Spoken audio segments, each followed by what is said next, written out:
Welcome, folks. My name is Tom Beatty. I am the chair of the Web Design and Development program at Newmont College of Computer Science, and today we're going to learn about Express using node.js. Okay, so we're going to create a new project and we're going to use Express with it.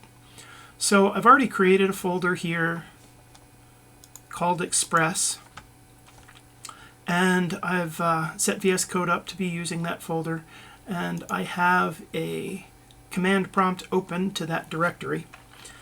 And so the first thing I want to do is set up a new project, and the easiest way to set up a new project is using npm, the Node Package Manager, and we use that to install nodemon in a previous video, but it can also be used to set up a new project, and I'm going to call it npm init. And so this is to initialize a new project. So npm init, hit enter, and it's got, it says, all right, the package name should be, and if I hit enter, it's going to make that Express. You don't want to do that.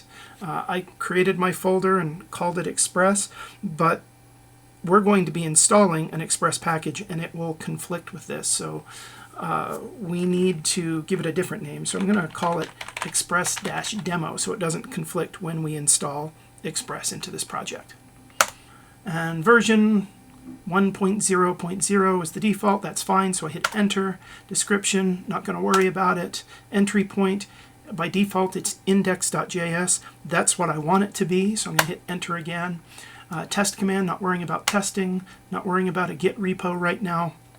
If you have one, you can use that. Keywords, don't care right now. Author, you can put yourself in as the author. License, I'm going to use the default. And so this is the package.json file that it wants to write. It's a JSON file, JavaScript object notation, and it pretty much just contains all the information that we told it to. And it says, is this okay? I hit enter because yes, it is. And if we look now, we now have this package.json. And so that's the basics for our project. Now the next thing we want to do is install Express, but we don't want to install it for the entire machine. We want to install it just for this project. And so I'm going to use npm install, just like we did with nodemon, but I'm not going to put in the -g, which we used to make it global. I just want it for this project, so I'll just say npm install Express. And I hit enter, and it will install Express. Okay, so I now have this node modules folder, which contains a whole bunch of node modules. It contains Express, it contains a lot of the other things that Express is dependent on, all of its dependencies. We've got our package lock that has some additional information. And then our package.json, which was written before, it's added a dependencies category, and you can see now Express is there. So what's nice about that is so long as your package.json is up to date, it was set up, and when you install things, it's going to add those in the dependencies. I can now,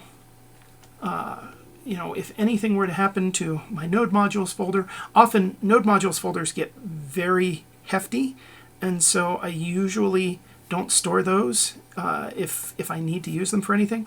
It's also a good idea if you're running OneDrive not to be working inside OneDrive when you're doing something with Node, because Node modules can get very big and have several files, tens of thousands of files very easily, and sometimes that can cause OneDrive to have some issues. So I wouldn't recommend saving this on your OneDrive.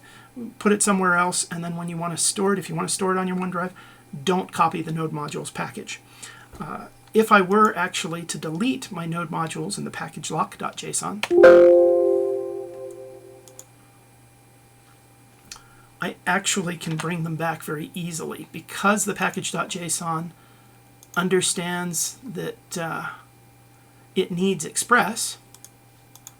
All I have to do is say npm install, or technically just npm I, and it will look at the package.json, find the dependencies it needs, and it will just install them again. And so you can see, here are my node modules, there's my package.json. all is well in the universe.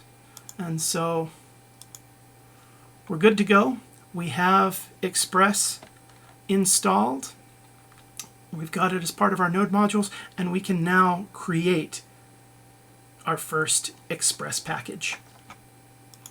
So to do that, what I want to do is create a new file, and remember our file in here, our main file, is supposed to be named index.js, and that's what I'm going to call it.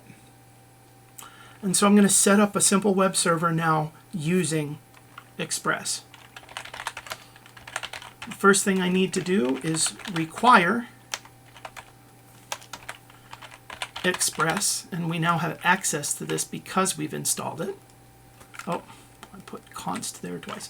I meant const express require express, and so it's going to take the module and the module's information and put it into this variable. Then the next thing I'm going to do is I'm going to create an app from Express. Now I need to deal with what's known as a GET request. So GET is one of the HTTP methods, and GETs are most commonly used when you use your browser and you put in a URL and you request a website. And that is usually done through GET. And so I'm going to say app.get, and in parentheses I'm going to put this slash in quotes, double or single quotes, it doesn't matter. And then we'll do something. Let's say we need to pass in a function, and just like we had when we built our simple web server, we've got a request and a response. I'm going to shorten those to REQ and RES for request and response. And then we'll run a function. And so I'm going to put in here response.send. This is what we're going to respond with. And we'll just use hello world again.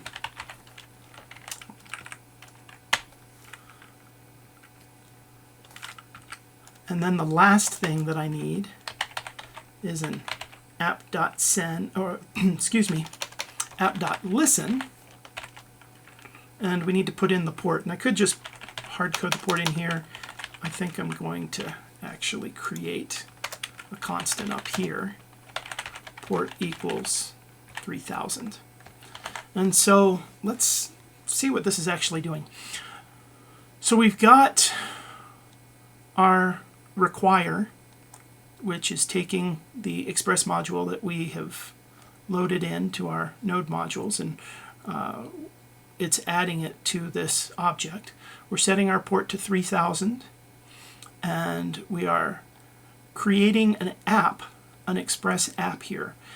And now this is listening to see, well, it's waiting to see if someone goes to the root directory. And then if they do, we pass in our request response and we run this function, which will send back hello world. And then here we're listening on port 3000 to actually get the server up and running. Now, if you don't have NodeMon installed because you didn't watch one of the earlier videos, the easiest way to do that is to type in npm install-g to make it global. NodeMon. I've already got it installed, so I'm not going to worry about that. Now, by default, NodeMon is going to try and load index.js, and that's what we named our file. So all I have to do is type in NodeMon, and it should get my server up and running. Okay, here it is. The server is up and running. It's listening to see if any changes are made to those files so that it will stop and start the server again. And to actually look at the page, we can go to localhost :3000, And there we have hello world. And if I wanted to create some other pages, I could do that. I could say /howdy